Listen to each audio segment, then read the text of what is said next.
Tá, vamos iniciar o nosso podcast de hoje, que a gente vai falar sobre os itinerários do ano, o pessoal tá ali fazendo apresentações sobre itinerário, depois nós vai puxar eles e entrevistar eles sobre o que eles já sabem da entrevista, do resumo todos os itinerários, qual foi as escolhas deles e por quê. Então a gente está começando o podcast de hoje, junto com a equipe que sempre trazemos aqui no São Francisco Talks, que ainda estás aqui, que é a Gabriela, a Wanda e o João, nosso novo integrante. Então iniciamos o nosso podcast de hoje e é isso.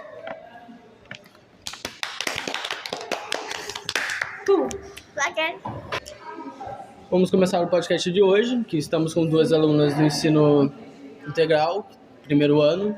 Estou junto com a senhora Nilvane, que ela é do itinerário de matemática, e hoje a gente vai conversar sobre os itinerários. Já de começo, queria perguntar para a senhora Nilvane sobre o itinerário de matemática dela. Claro. Pode falar à vontade, você quer sair em frente. Bom, meu nome é Nilvane, né? Eu sou professora de matemática. Então eu vou falar um pouquinho sobre o itinerário que uma das eletivas está sendo ofertada, que é Eu Vejo a Matemática em Tudo. Não sei se vocês já têm conhecimento, acho que ainda não, né? Como o próprio nome já diz, é da matemática.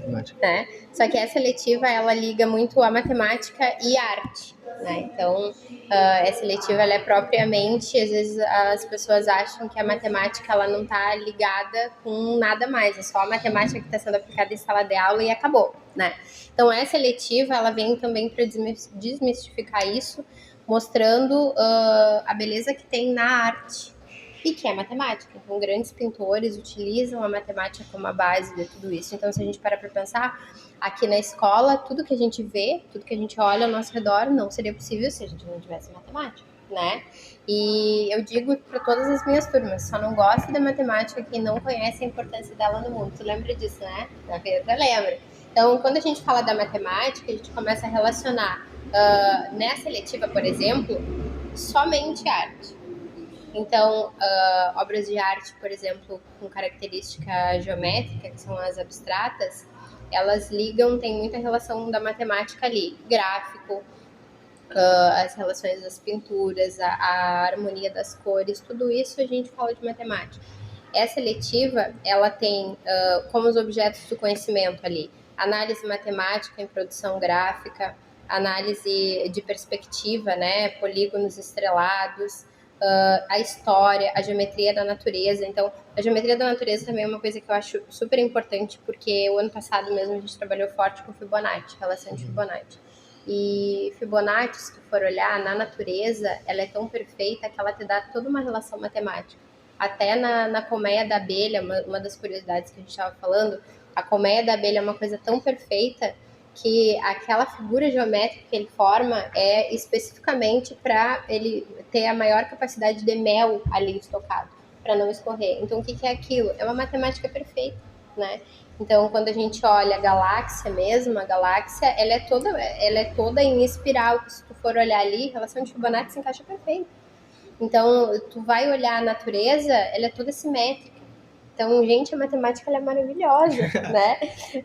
Então, essa mesma, uma proposta de culminância dessa eletiva é a criação por estudante de uma obra, no caso, uma relação de autoria própria de uma obra de arte, para no final a gente fazer uma exposição, porque isso a gente não vê aqui na escola, né? Também comentei numa das minhas aulas que lá em Balneário Camboriú mesmo tem umas esculturas que elas são feitas todas de concha. E ali é toda ela geométrica. Então, se tu parar para ver, tu pode pegar material reciclado, né, e fazer a tua própria obra de arte, não com a concha, porque aqui a gente não vai ter concha, né? Tu vai pegar o material reciclado, tu vai fazer um quadro, tu vai fazer uma obra para uma... E tu vê isso aqui? Tu não vê. Tu não tem essas relações aqui na escola. E o pessoal não conhece. O pessoal, o que conhece da matemática, é aquela matemática que quebra a nossa cabeça na sala de aula, né? Que tu não consegue entender. Então, por que a gente não dá uma chance para ela, para ter a beleza especificamente do que ela possui, né? Então, é análise visual, é arte, é construção gráfica, perspectiva, tudo isso faz parte das belezas que tem na arte da matemática. Como a senhora disse, a matemática está envolvida em tudo. Eu mesmo, que sou uma pessoa muito aproximada na matemática, eu vejo que a matemática está em tudo. principalmente no meu trabalho. Eu não sou uma pessoa boa em conta, graças a Deus tem um sistema lá que faz a conta de um troco do meu cliente. Mas a matemática está sim envolvida em tudo. Mesmo eu não sei que esse ano está tendo os alunos, vou escolher tal itinerário porque não tem matemática. Não vai existir nenhum itinerário que não vai ter matemática, todos têm. E eu escolhi a área da saúde, só lá no fundo eu escolhi porque não ia ter matemática. Lógico que ia ter, eu escolhi a área da saúde porque eu vou seguir a área da saúde, educação física. E aí sim, todo si tem matemática, educação física tem bastante matemática, tudo que tu que lê estudar uma hora vai ter matemática. Meu pai, que não é uma pessoa forte em matemática, ele foi cursar técnica de enfermagem, ele chorou porque tinha matemática e tecnologia. A enfermagem toda está evoluindo, então sempre vai ter matemática e tecnologia nas suas visões. E já conversando com os alunos hoje que estão iniciando o itinerário, vamos escolher o itinerário hoje, na verdade vão ter a visão. Qual o seu itinerário que vocês têm em mente e por que estão escolhendo? O primeiro que a gente tem em mente é aquele que fala sobre o preço da beleza, né? Porque eu acho que hoje em dia realmente é um assunto muito importante, principalmente com isso da internet, porque acaba influenciando demais, principalmente na adolescência, né? E quem falou sobre o preço da beleza, porque a gente foi o Sorodegir, e aí ele tava falando sobre como era antigamente também, os padrões de belezas, né? E aí o que mais ou menos vai cair nisso do preço da beleza. É pior que o padrão de beleza está caindo um pouquinho agora, porque antes as pessoas se importavam muito por um padrão de pessoas. Sim. Até tem mercados ainda, eu vejo o Zafra e o Buffon como um padrão, que eles gostam de seguir um padrão dos funcionários. Funcionário bem arrumadinho, cabelo arrumado, sempre padrão. Na minha empresa, assim, eu fiquei impressionado. Eu fui numa entrevista do Zafra antes, e eu fui com o meu piercing. Não fui ser contratado por causa do meu piercing. Aí eu fui na outra entrevista da minha empresa que eu tô agora, sem precisar com medo de não ser contratado. Aí depois, na segunda entrevista que eu fiz com ela, tudo bem, o trabalho de piercing e tal, a mulher já puxou o braço todo tatuado, apareceu um outro que era jovem aprendiz na época, cheio de piercing na cara. Aí isso é um livramento. Porque, tipo, tem muitas empresas que hoje em dia estão deixando funcionários se vestir do jeito que eles quiserem, estão dando a liberdade, mas ainda tem também empresas muito rígidas que pensam no padrão de beleza. Empresas mais velhas, eu acho que a empresa mais velha é aqui do Brasil, porque mercados lá antes, mais longe, eles não são assim. Mercados dos Estados Unidos que eu vejo nos vídeos não são assim. São mercados mais aqui do Brasil, empresas mais velhas do Brasil que seguem esse padrão de beleza. Até assim, não vejo tanto assim como um padrão de beleza, entende? É que a gente tem que ver, é que quando a gente vai para o mercado de trabalho, a gente vai se inserir no mercado de trabalho, muitas coisas a gente precisa tomar posturas diferentes. Nesse sentido, assim como tu fala, eu entendo mais como relação de postura do que padrão de beleza. Porque, pensa, vamos voltar, né? Se eu vou fazer um negócio, por exemplo, vou comprar uma casa, tá? Vou lá, vou comprar uma casa, vou ir em diferentes... como é que se fala? Vou ir em diferentes lugares, vou em 2 lugares. Se eu for atendida inicialmente por uma pessoa, não estou falando de padrão de beleza, tá? Veja bem, eu estou falando de padrão de, como é que se diz, de postura, né? Eu vou chegar, eu vou ser atendida por uma pessoa com uma, digamos assim, vestido de forma adequada ali, né? Tipo, não digo estar de forma adequada, acho que não seria bem esse termo, mas vestido normal, tá? Com uma linguagem padrão para me receber, apto, já preparado para me receber, ele vai me mostrar todo o negócio e eu vou em outro lugar. E aí eu ser atendida por uma outra pessoa, que tá com uma roupa rasgada, tá lá, parece que recém acordou, assim, todo descabelado, falar comigo por gíria. Eu não vou levar credibilidade, né? Entende? Então, são coisas que a gente precisa analisar. Às vezes, a gente fala muito em expressão, eu digo assim, eu vou me expressar, eu vou andar do jeito que eu quero, não sei. Mas nós estamos inseridos em uma sociedade que a gente precisa fazer escolhas onde que a gente quer estar inserido. E não quer dizer que tu tenha que ser o mais bonito, não quer dizer que tu tenha que ser magro, gordo, não é isso que eu tô falando. Mas que tu tenha que ter uma postura perante o profissional que tu vai ser, né? Então a gente tem que ver isso no mercado de trabalho e a gente tem que olhar o espelho. O espelho é o seguinte: se fosse eu que estivesse ali naquele lugar, eu levaria credibilidade em mim dessa forma? Aí a gente tem que fazer essas perguntas, essas análises, né? Então, a gente pode estar inserido no lugar que a gente quiser estar. Eu acho que nós podemos tudo da forma como a gente é. Mas, às vezes, como a gente coloca muito imposto, eu tenho que andar assim, eu tenho que andar assado. Porque, gente, pensem, tipo, muitas pessoas, elas, eu vejo assim, elas querem ter emprego, mas elas não querem trabalhar. Elas não querem fazer um esforço para isso, ou elas não se importam com isso. Então, quando a gente está lidando com o cliente, quando a gente está lidando com a empresa, a gente tem posturas diferentes. E conforme a gente vai amadurecendo, nós vamos amadurecendo isso. Porque pensa, se eu, professora, tá? Vocês nunca me viram de mini saia na sala de aula, por exemplo, né? Seria o certo ou não? Não sei, pessoal, mas eu, professora, eu não me vestiria desse jeito em uma sala de aula, entende? Então, são coisas que tu precisa ver o lugar que tu está inserido e, né? Sim, senhora. Não vou deixar de ser eu, entende? Sim. Até quando a senhora Gislaine foi falar nas salas, tipo, sobre o short curto que as meninas estavam vindo, né, nos primeiros dias de aula, ela falou que tem roupa adequada pra tudo. Tu não vai simplesmente, tipo, vir pra escola de biquíni. Todo mundo sabe que o biquíni se usa na praia. Então. São questões de roupas adequadas pra, tipo, como é que eu posso dizer? Pra tipo, aquele lugares, ambiente. Aquele ambiente, sabe?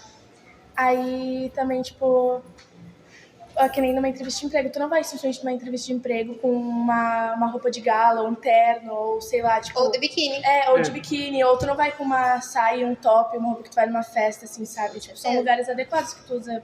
Por quê? Porque, em primeiro lugar, tu precisa passar uma imagem pra pessoa que tu é uma pessoa séria. Não quer dizer que tu vai sair dali, que tu não vai usar as roupas que tu quer, ou que tu não vai, talvez, beber, ou que tu não vai usar biquíni. Não, não é, né? Mas só que, como a Pietra bem colocou, existe roupas adequadas para aquele tipo de situação.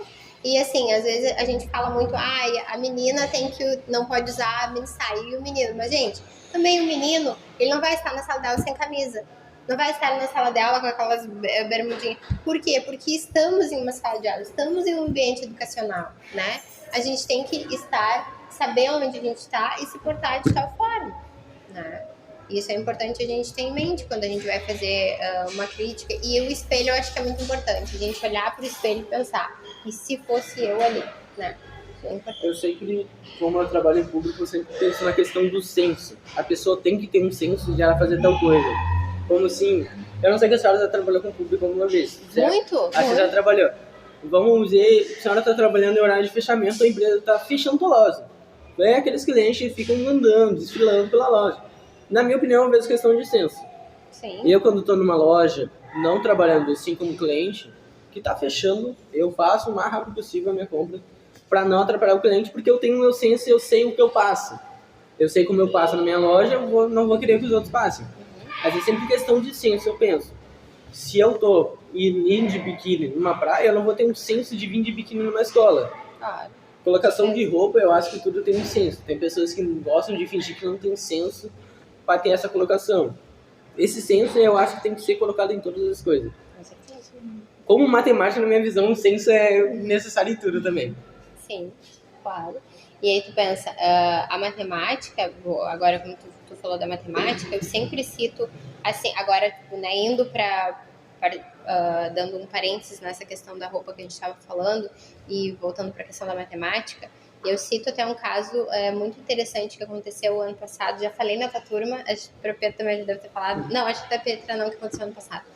Eu fui em uma pizzaria, era aniversário do meu filho, e daí a gente foi pagar, cada um paga o seu, né, aquela coisa como a gente faz, e eu fui pagar, esse daqui tu desconta tanto daqui, esse daqui, e aí eu dei pra menina e ela ficou assim completamente embananada, ela não sabia o que ela ia fazer, e ela só tinha que me dar R$2 de troco, só isso. E aí ela tateou a calculadora, ela não achou a calculadora, e daí ela teve que chamar o colega dela pra, tipo, sabe, porque ela ficou extremamente nervosa, eu fiquei ali olhando, sabe, analisando, porque eu também relacionei aquela atitude com o meu aluno. Porque aí, até disso que tu falou ali, de fugir, o aluno vai, foge, tive essa fala hoje nas turmas das 200, o aluno vai e ele foge da matemática. Ele foge da matemática do que jeito. E aí ele sai daqui da escola, para onde ele vai? Para o mercado de trabalho. E aí ele se dá conta de uma realidade dura e difícil, que é a matemática. Não tem, assim, a menos, eu sempre falo isso, a menos que vocês tenham pais e mães ricos, vocês vão precisar ir para o mercado de trabalho trabalhar. E se vocês soubessem a importância que é tu entender a matemática, tu fazer essas relações, às vezes, de lógica ou de tu sair de uma situação, de resolver um problema, vocês não fugiriam tanto dela, né? Porque a gente falou, tu vai lá para educação física, tem matemática, por quê? Porque tu precisa calcular os macros da pessoa para passar uma, não digo até passar uma dieta, porque aí é nutrição, né? Mas para tu ver o gasto calórico, para tu ver a relação de metabolismo, claro. Então, deixa eu comentar aqui. Que nem a Sora estava falando sobre matemática e sobre fugir para outras matérias. E o Peter comentou que o pai dele, ele é técnico em enfermagem. Eu faço curso e eu não gosto de matemática, mas eu sou boa nela. Tipo, eu tenho mais facilidade. Aí eu fui para enfermagem e agora eu estou no módulo de administração de medicamentos. E tem muito cálculo envolvido. E, tipo, se a gente errar um cálculo na enfermagem, na medicina em si, a gente pode matar um paciente. Tipo, tem que ser esforçado naquilo. Mesmo que, tipo, tu não goste da matemática, tu tem que botar tua cabeça naquilo. Tem que se esforçar. Aí, tipo, a Sora falou, a gente vai testar na gente primeiro, antes de testar em outras pessoas. Aí ela tava explicando pra gente que, tipo, se vocês errar, é responsabilidade de vocês. Tem que... Como é que ela falou? Tem que ter responsabilidade, tem que ter cabeça que tu vai botar a vida de uma pessoa em risco, entendeu? Com certeza. Na área da enfermagem é muito importante tu prestar atenção. Gente, e muito interessante isso que tu falou, porque o ano passado era na turma do primeiro ano, era 103B, se não me engano. Eu levei um desafio pra eles, um desafio da saúde. E fiz toda uma situação, né, porque eu sou dramática, né, eu gosto de fazer drama. Então, eu levei uma situação, eu não vou saber te dizer qual que era o jeito ali, mas tipo assim, era em relação da idade da criança com o peso. Da idade e o peso. E era aquela administração do medicamento. Aí aconteceu, eu levei toda assim a questão. Tu pegou, né? Aconteceu um acidente. A criança, no momento que chegou a SAMU, a criança foi medicada, tá? Já teve o primeiro atendimento. Só que essa criança ficou desacordada. Por A ou por B. Os pais ainda não estão no local. Tu só tem a relação de que ela foi ministrada aquela dosagem de remédio naquele momento. A criança tá desacordada, tu tem que ministrar outro remédio. E aí, o que tu faz? Tu precisa saber a idade da criança. Tu precisa saber o peso da criança. O que tu faz? A criança tá desacordada, tu não tem como perguntar a idade da criança. Tu não tem uma balança naquele momento pra pesar a criança pra saber o que tu faz. A única coisa que tu tem é a informação de quanto ela tomou daquele outro remédio. E esse remédio é diferente, é uma dosagem adulta. O que tu tem que fazer? Tu tem que agir rápido, porque senão a criança vai morrer, né? Então tu tem que fazer uma relação do que ela já tomou pra tu saber identificar quanto mais ou menos ali ela tem de preservativo. Então é extremamente delicado, né? E aí tu vai à hora de saúde e diz, nunca mais vou ver matemática. Chega lá, pá. Isso é muito importante. Até na área da saúde, meu pai às vezes conta sempre as situações que acontecem. Tem inúmeras pessoas que perdem o emprego, ganham processo pela família porque ela errou a dosagem e acabou matando o paciente. Com certeza. Meu pai até um dia, ele de cabeça cheia, que teve uma situação, sem querer ele errou um pouquinho a dosagem. Graças a Deus não aconteceu nada com o paciente. Mas se o paciente acabasse de morrer, a carreira dele, de que ele batalhou para lutar, podia água abaixo em questão de dias. A enfermagem, tu tem que cuidar certinho as coisas. Por isso que eu pensei na minha família, que eu vou ser o único da família que não vai cursar enfermagem. Todo mundo da minha família quer, eu sei que eu não tenho esse jeitinho pra cuidar. Ainda mais se tu ser enfermeiro, meu filho é enfermeiro. Tu tem que ter a questão de liderar as pessoas e ainda mais cuidar. Então pensa que eu te passo, tu é enfermeira, tu me passa uma coisa, e se eu errei um pouquinho na dosagem, eu e tu tomando a bronca junto. Sim, E eu posso falar palavrão. Sora, mas teve, tipo, eu tenho um amigo que trabalha na agropecuária, e aí, tipo assim, teve uma vez que a gente foi se ver, e aí eu perguntei pra ele, como é que tava o trabalho hoje e tudo mais, e ele falou que tava muito, tipo, sentindo mal, porque uma mulher foi lá, e aí ela pediu pra ele um remédio pro cachorro dela, né, acho que pra verme, eu acho que deve ser.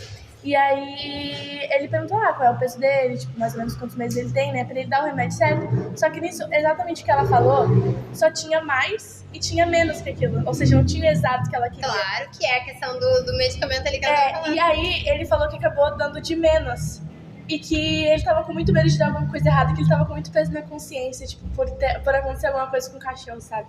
Sim, isso é extremamente importante. O que é isso? É matemática. Desculpa, pessoal, matemática. Né? A regra de 3 é pra vida. É pra vida. Então, é assim, o pessoal foge da matemática. Que nem do terceiro ano agora que tem as disciplinas que é a resolução de problemas pro Enem. E a matemática em si, né? É o que eu digo, gente, não importa. Eu não quero fazer Enem agora. Mas vocês têm que se perguntar, pessoal. O que eu quero fazer daqui a 5 anos, daqui a 10 anos? Né? Vocês vão querer ficar no mercado de trabalho ganhando, sei lá, R$1.500, R$2.000? Vocês querem isso pra vida de vocês por quanto tempo, né? Então, tu pode, assim, mudar a tua realidade em qualquer situação, eu acho, sempre, né? Mas tu tem que te perguntar, é isso que eu quero fazer pro resto da minha vida? E se não é, e se a pergunta for não, eu quero crescer, que eu acredito que seja o objetivo de todos, é estudar, pessoal. Não tem outra forma, né? Tu quer fazer concurso? A matemática tá lá. Tu quer fazer faculdade? A matemática tá lá. E na faculdade vai ter a matemática. Tu quer estar lá, sei lá, eu vou fazer um concurso pro banco, vou fazer... Gente, é matemática. Então, assim, e qual é a base? Qual é as matérias? Ensino médio.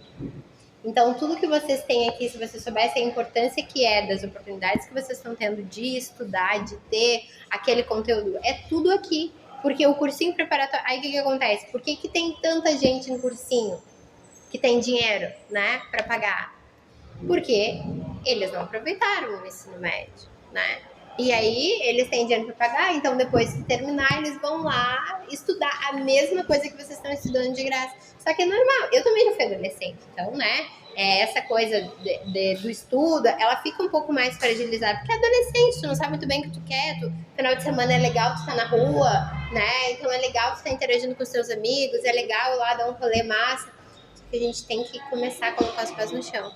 Chegou no ensino médio, a gente tem que começar a pensar no que a gente quer, porque chegou no ensino médio, pessoal, é rapidinho, 3 anos, acabou. E tudo que tu faz agora tá definindo o teu futuro, né? Não Com adianta. certeza. Se tu não... Vamos supor, se eu começar a fazer um curso agora, isso vai ajudar muito no meu currículo, então pode ser que eu consiga algum emprego melhor por esse curso. Com certeza. E tudo que eu vou fazer agora vai definir meu futuro, né? Então, se eu não prestar atenção em nada, se eu for horrível na escola, se eu não, sabe? Se eu não fizer nada na minha vida, com certeza o meu futuro não vai ser tão bom quanto eu queria que fosse. Sim, óbvio. Por isso que tu tem que te esforçar em tudo que tu faz desde sempre. E que nem eu falo, todo mundo sabe, eu tive o B com 17 anos. Com 17 anos eu tava grávida. Eu engravidei com 16. Eu ganhei o Bernardo com 17. Então, no meu último ano da escola, eu estava grávida. Em junho eu tinha uma criança, em junho de 2011 eu tinha uma criança nos braços. E aí? E agora? Né? Porque, gente, imagine vocês com uma criança. O que vocês iam fazer? Acabou minha vida, acabou. Não acabou. Professora, mas isso também depende muito, tipo, das pessoas que tem à tua volta que podem te ajudar, sabe? Tipo, tem muita gente que tem uma criança, tipo, na adolescência, só que não tem ninguém ali pra ajudar pra ela continuar, tipo, formando o futuro dela. Ela tem que... É ela por ela e pelo bebê, entendeu? Eu não tinha.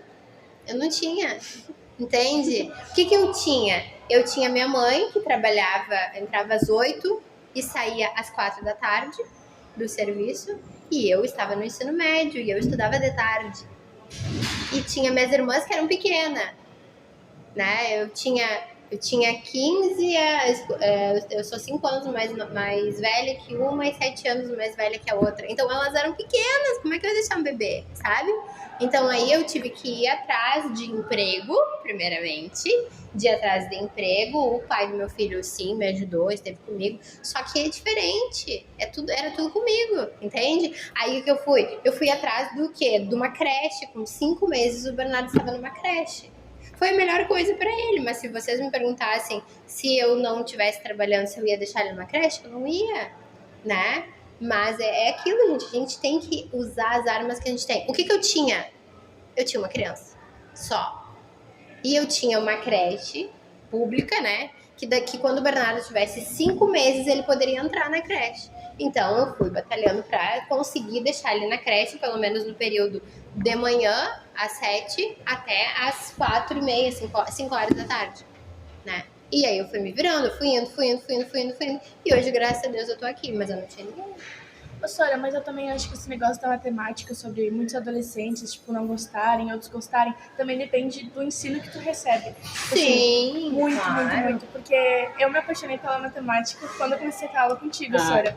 E aí depois eu comecei a ter aula, não eu puxei saco, tá? Depois eu comecei a ter aula com a professora Márcia.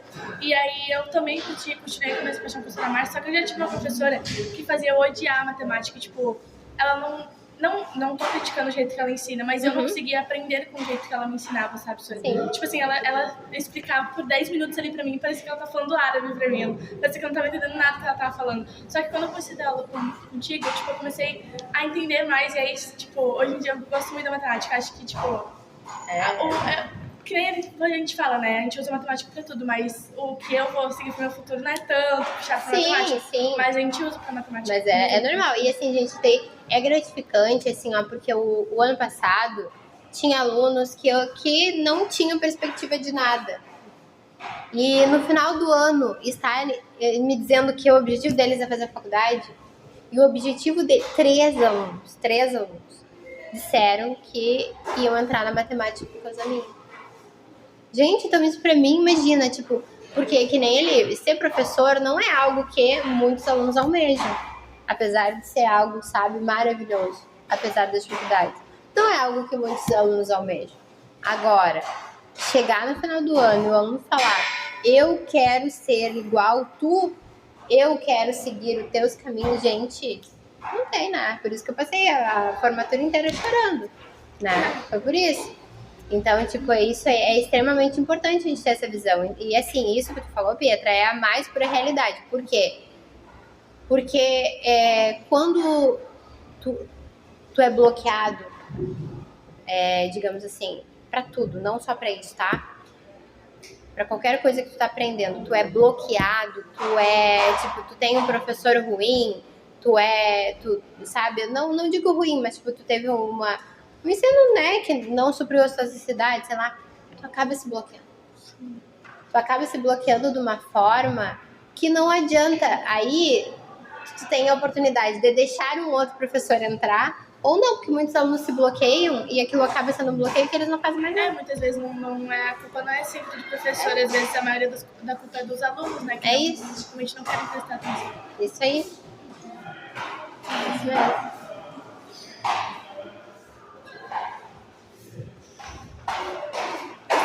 Mais alguma coisa que vocês queiram? Eu gosto de apreciar o som da vassoura batendo.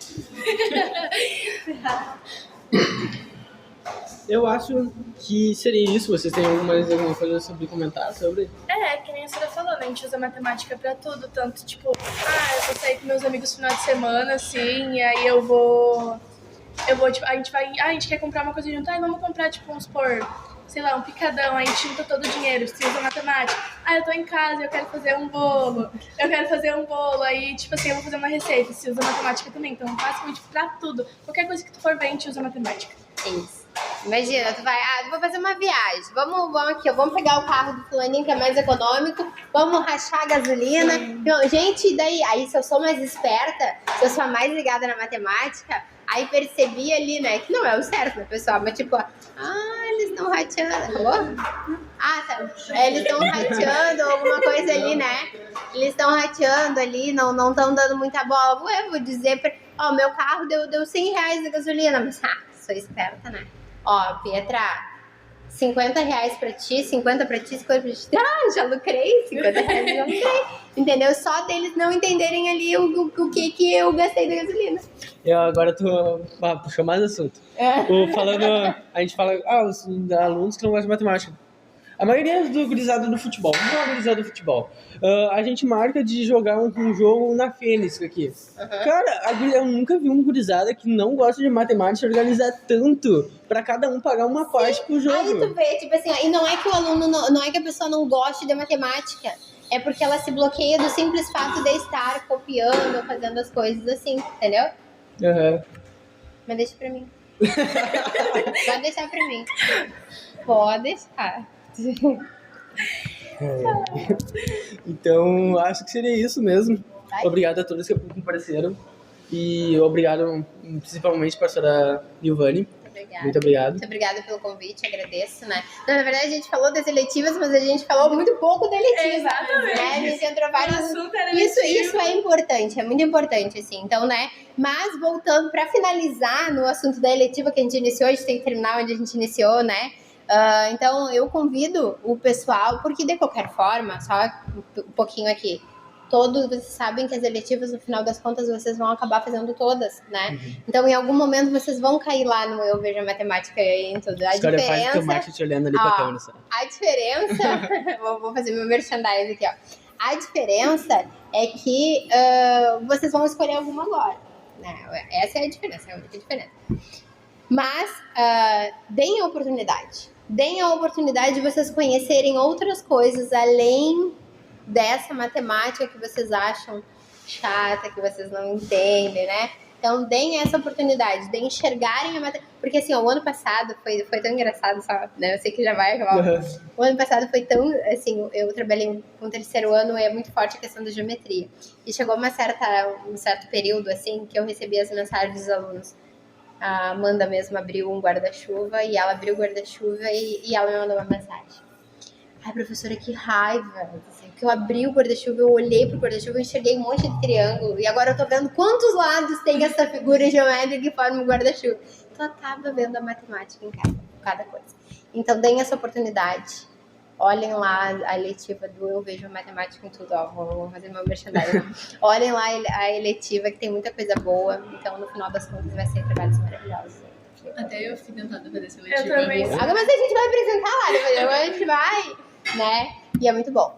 Você sabe que essas duas alunas já ganham ponto, porque tu fez o podcast pra elas, falando sobre, vai ter mais apresentação. E vai ter lá. mais apresentação, a gente vai ter a oportunidade.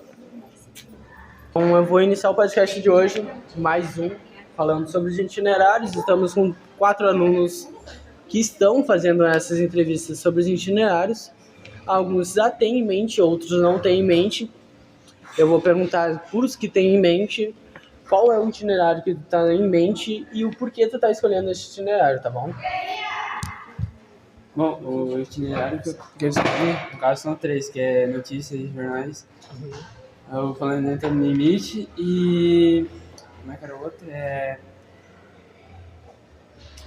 Histórias incríveis e cidades possíveis. Bom, eu escolhi notícias, por conta que eu estou sempre olhando notícias, venho atualizando como está a notícia na minha cidade, no meu bairro, assim, ver se está tendo muita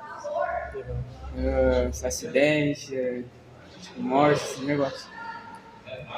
E o segundo que eu escolhi, que é o Planeta no Limite, bom, nem explicaram para nós ali no auditório ali para nós que é como que nós pode fazer para ajudar com os outros, né? Da explicação que a escola tá sempre cheia de lixo, assim, sempre é uma escola, tipo, não é um lixão ali, pá.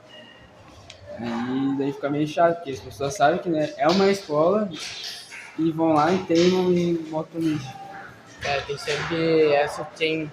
Eu não me lembro qual essa escola teve um projeto com os professores antigamente, a gente juntava lixo. Sim. Até mesmo a gente pode fazer até inventar uma ideia pro pessoal aí, vocês. Eu não tenho mais essa ideia, eu tô terceirando pra você aí.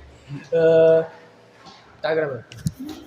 Essa ideia que eu penso que a escola, algum professor líder pode fazer de alguns alunos interessados, juntar um lixo da escola, até juntar um lixo do bairro, assim, etc. Parcão, tem muita gente que junta lá lixo do parcão, tem que ter isso em mente. Mas voltando pro itinerário, vou falar com o nosso colega aqui, que ele falou que tinha um itinerário em mente. Qual seria o itinerário que tu tem em mente? Bom, o que eu tenho em mente, por enquanto, é sobre a limpeza também. Porque, como ano passado, teve gente que ficou... A gente fez o trabalho da limpeza com a Sorediane. Então, a gente pensamos em iniciar novamente esse projeto de novo. Então, quem vai ficar responsável desse projeto será eu e mais um colega meu. Então, esse projeto é importante para a nossa escola e até para o nosso mundo, onde a gente vive, porque tem alguns lixos que maltratam até os próprios animais, tipo tartaruga e etc. Então essa é uma das eletivas que eu escolhi. Vocês me informaram que não tinha nenhum itinerário em mente. Então vamos conversar mais sobre a apresentação. Porque como vocês assalam a colocação dos professores para apresentar a apresentação deles. A gente já entrevistou aqui a Sra. Nilvane, que ela deu até uma colocação falando sobre a matéria dela, falou um pouco. E eu queria ver como vocês assalam que os professores estão colocando as situações que vocês vão estudar e o que vocês estão achando sobre as apresentações que os professores estão dando no itinerário. Bom, eu primeiramente achei muito legal Planeta no Limite, né? Por causa que a professora Nilvane explicou que às vezes a gente mesmo assim tentar não cuidar, a gente nem cuida, sabe? 100% é impossível, mas tem uma forma de cuidar corretamente, sabe? Ela também me chamou a atenção que a professora Nilvane, a professora Annalise e a professora Cassiane, que foi o bagulho do peixe, eu acho que foi impactante, sabe, sobre as redes sociais, porque o jovem agora, nessa atualidade, o jovem usa muito as redes sociais. Daí, posso continuar? Daí, tipo, eu acho muito bom que fizeram isso aí sobre os filtros e as fotos, porque o jovem na atualidade é muito tecnológico.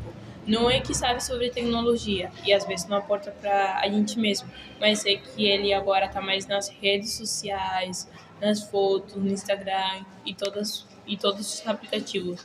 Na questão dos professores, eu achei legal porque cada um teve a forma de se expressar corretamente para os alunos se entenderem.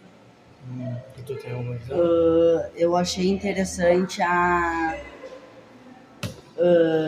sobre ciência que o professor apresentou ali, porque chamou bastante atenção o jeito que ele explicou a matéria dele de uma maneira divertida, porque tem muitas matérias que o professor só chega, copia, o aluno abaixa a cabeça e copia também e sai da sala e isso não aprende em nada. Daí, se tu estuda de uma maneira mais divertida, tu vai prestar mais atenção, tu vai querer aprender. E que nem a das notícias também é uma bem interessante, por causa que as pessoas hoje em dia veem as coisas na internet e saem espalhando, sem nem mesmo saber se é verdade ou não, ter buscado o assunto. Sobre esse negócio da internet é muito importante, porque além de ensinar o aluno a usar a internet direito, explica o limite, que hoje em dia os alunos, as crianças sim, já estão navegando na internet com 5, 4 anos. Isso eu acho que prejudica muito a criança. Eu mesmo comecei a mexer no telefone lá para meus 10, 11 anos de idade. Isso prejudica um pouco o aluno ter um celular muito próximo, porque não vai ter a vida, a natureza, etc. Eu acho que vocês têm mais alguma coisa para falar sobre o itinerário, etc. Então seria isso. Eu agradeço a todos pela participação de hoje. E é isso, muito obrigado.